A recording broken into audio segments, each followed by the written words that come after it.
But first, a deeper look at the dire warnings in the fourth National Climate Assessment Report recently released. Good evening, I'm Heather Lewis. Good to have you along for the show again. I'm David Oliver. Thanks for watching. In addition, General Motors announced this morning it's closing 5 plants in the U.S., and those resources will be allocated to electric and autonomous vehicle programs. And also, according to the report, 16 of the past 17 years have been the warmest ever recorded by human observation. Our Frances Lynn is here tonight to talk to, she talked to some experts, I should say, about what can be done on the local level to try to help out.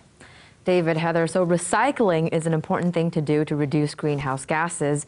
If you don't have a recycling bin near your house, you can always go to any local recycling facilities. But recycling isn't the only thing you can do.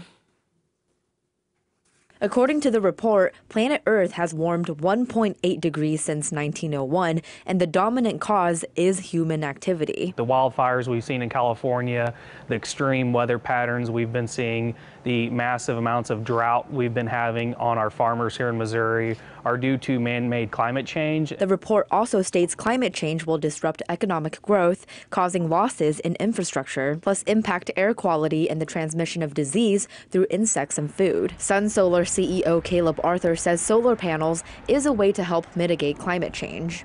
Solar panels will obviously produce no carbon whatsoever, no pollution. And some other things include turning off lights when you're not using them and driving fuel-efficient cars. But MSU professor Toby Dogweiler says bigger changes need to be made. Although those will make a dent, we're going to have to address this through both national and international policy. We've got to reduce the amount of carbon dioxide that's being released through our economic functions in the U.S. and around the world. He says even though the U.S. is just a small percentage of the planet in terms of population, it produces a lot of CO2. China surpassed us as the leading emitter of carbon dioxide. But when you think about how many more people in China, they're the biggest absolute emitter now for the last few years, but the U.S. is still the biggest per capita. He explains why we need to make a change as soon as possible. Just because of the carbon dioxide that's already been released, that we're going to deal with those changes for probably at least the next 100 to 200 years.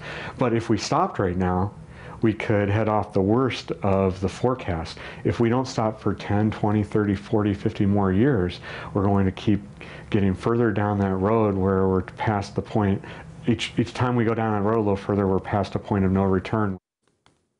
For more on what the climate assessment report says, visit our website at ozarksfirst.com. All right.